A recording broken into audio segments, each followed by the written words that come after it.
Good afternoon, student. This is our fifth lecture on descriptive statistics. So today's topic is symmetric distribution and the Karl-Pearson coefficient of skewness. The Karl-Pearson is nothing but the scientist name. So we start with the today's topic.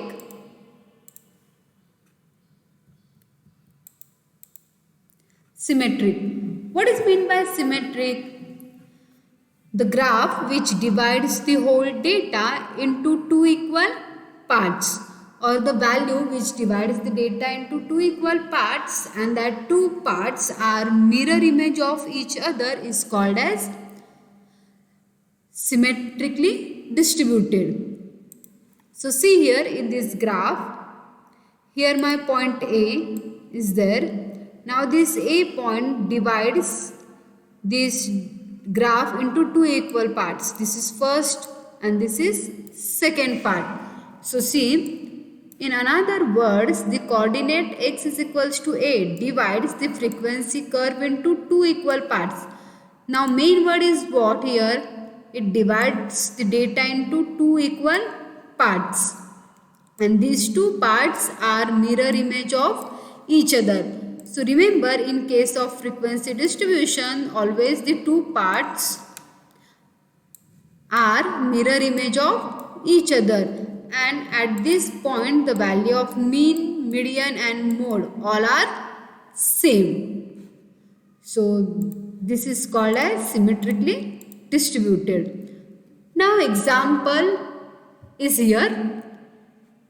So see my example.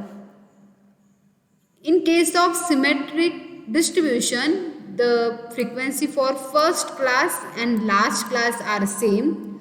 So in this case, the frequency of class 0 to 10 is 5 and frequency for class 40 to 50 is also 5. The frequency for class 10 to 20 is 12. Frequency for class 30 to 40 is also 12.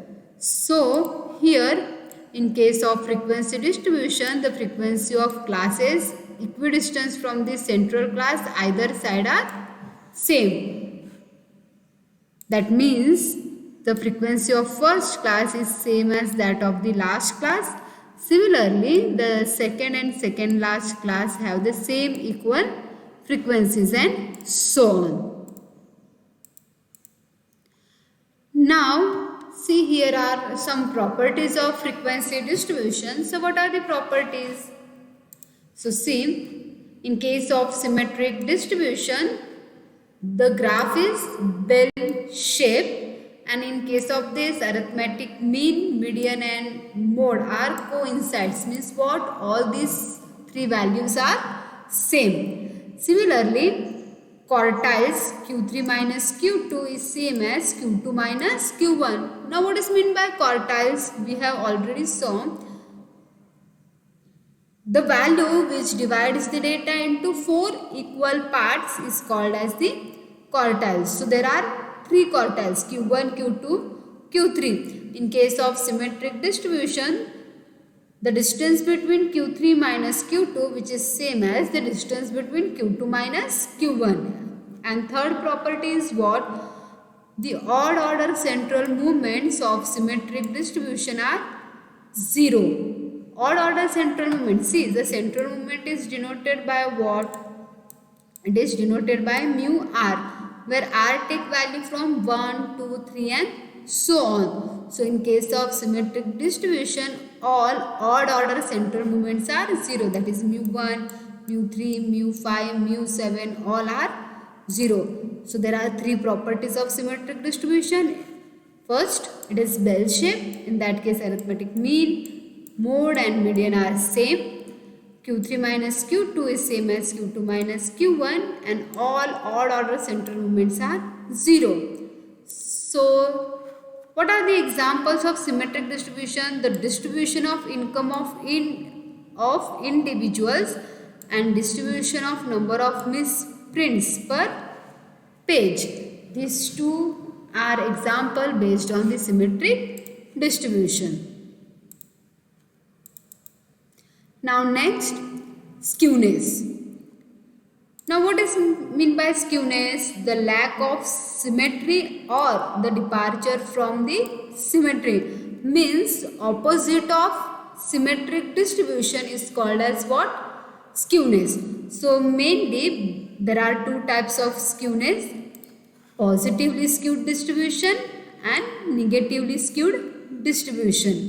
Now, in case of positively skewed distribution, the curve is elongated towards the right hand side, and in this case the arithmetic mean is greater than median and median is greater than mode. And in case of quartile, Q3 minus Q2 is greater than Q2 minus Q1.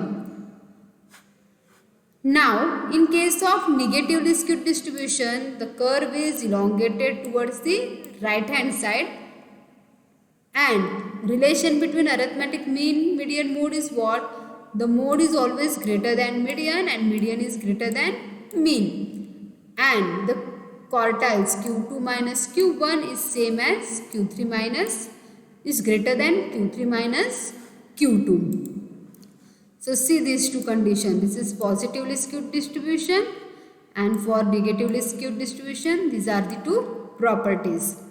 Now what are the example? In case of positively skewed distribution, the frequency curve of annual income is positively skewed, while the frequency curve of death among the adults is negatively skewed.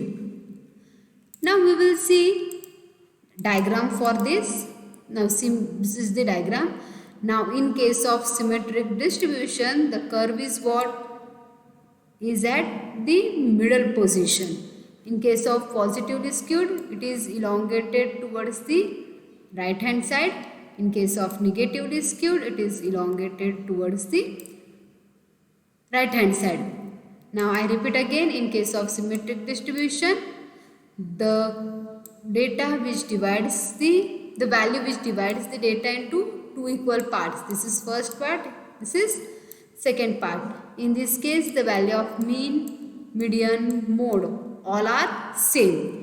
Now in case of positively skewed distribution, the curve is elongated towards the left hand side. It is not at middle position. Now in this case, mean is greater than median and median is greater than mode. While in case of negatively skewed distribution, the curve is elongated towards the right hand side. In this case, mode is always greater than median and the median is greater than mean.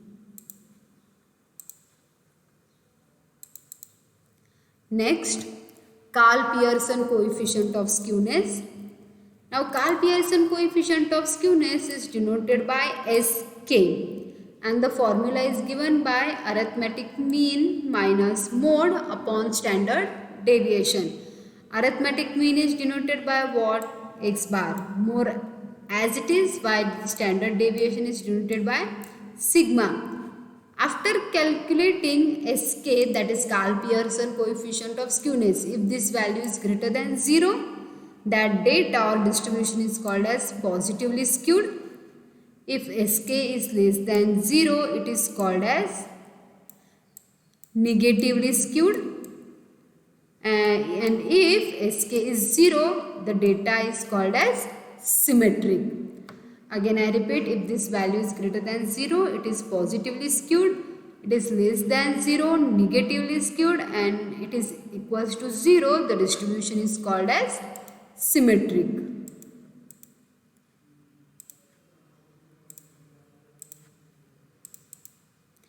Now again there are two formula for SKP. First formula is what?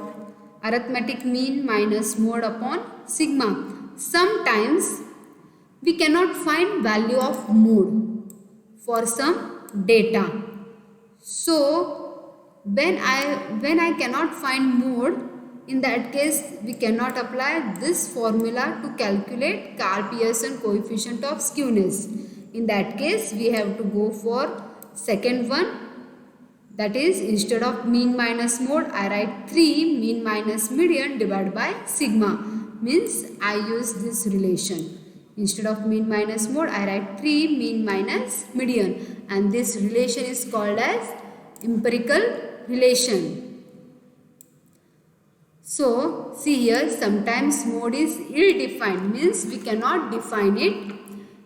That is, there is difficulty in computing the Karl-Pearson coefficient of skewness. In such case, we will use empirical relation. Now next, Bowless coefficient of skewness. Bowless coefficient of skewness is denoted by SB. Now see, the Karl-Pearson coefficient of skewness is denoted by what? It is denoted by SK, while Bowless coefficient of skewness is denoted by SB. Now Bowless is also nothing but the scientist name. The formula is what? Q3 minus Q2 minus Q2 minus Q1, and denominator is Q3 minus Q2 plus Q2 minus Q1. If I solve numerator and denominator, what I get? Q3 minus 2Q2 plus Q1 divided by Q3 minus Q1. Similarly, interpretation is what? If SB is greater than 0, in that case the distribution is positively skewed. If SB less than 0, distribution is negatively skewed, and if SB is equals to 0, the distribution is symmetric. So there are two coefficient of skewness, Bowless coefficient of skewness and Karl-Pearson coefficient of skewness. The Karl-Pearson coefficient of skewness is denoted by SK, and the formula is what? Formula is simple, arithmetic mean minus mode divided by what? Sigma. And second one is what? The Bowless coefficient of skewness. The formula is SB. For notation is SB, and formula is what? Q3 minus 2Q2 plus Q1 divided by Q3 minus Q1. The Karl-Pearson coefficient of skewness, it depends on mean, median and mode and standard deviation. In case of Bowless coefficient of skewness, we require all the three quartiles.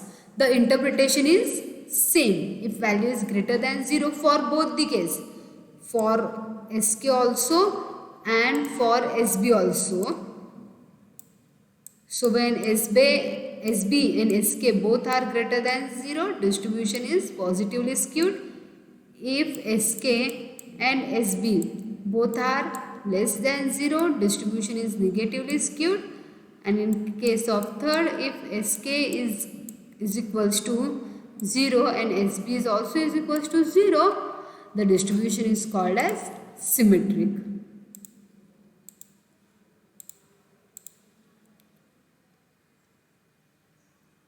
Now see here, one note is there.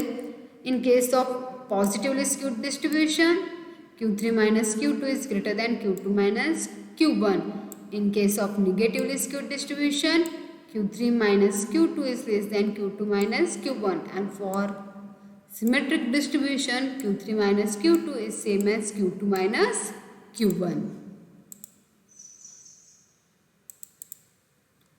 Now here one theorem is there. Now what is that theorem? See, the Bowless coefficient of skewness, that is SB, always lies between -1 to +1. So see here, the value of SB always lies between -1 to +1. Now proof. First I write here formula for Bowless coefficient of skewness. The formula is what? Q3 minus 2Q2 plus Q1 divided by Q3 minus Q1. Now for simplicity, I write Q3 minus Q2 as B and Q3 minus Q1 as A. Now I put this value of A and B in the first formula. So my formula is what? B minus A divided by B plus A. So let us start with the proof. Here A and B both are greater than 0. So from that we can see that positive A is always greater than or is equals to what? Minus A. Now I add plus b on both side of this value. So what I get? B minus a is less than or equals to b plus a. Now I divide b minus a with b plus a. So what I get? B minus a divided by b plus a is less than or is equals to 1. So what I get? This value is less than or is equals to 1. Okay. Now next, minus b is less than or is equals to plus b. Right? You already know that. Positive value is always greater than or equals to negative value. Now to this value I add minus a on both sides. So what I get? Minus b minus a less than or is equals to b minus a. Now from this I take minus b common. So what I get? Minus in the bracket b plus a, which is less than or equals to b minus a. So I divide b minus a with b plus a. So what I get as a second equation? Minus 1 is less than or equals to b minus a divided by b plus a. That means I get here this value is greater than minus 1, and using first one it is less than plus 1. And what is this value? It is simply the Bowlus coefficient of skewness. So see here, from 1 and 2 I write minus 1 less than or is equals to b minus a upon b plus a less than or equals to plus 1. So always remember the Bowlus coefficient of skewness always lies between minus 1 to plus 1, and we use two conditions: minus a less than or equals to plus a, minus b less than or equals to plus b. To this value add plus b on both sides, and for this second subtract minus a from the both side. After solving it I get SB lies between minus 1 to plus 1. Thank you.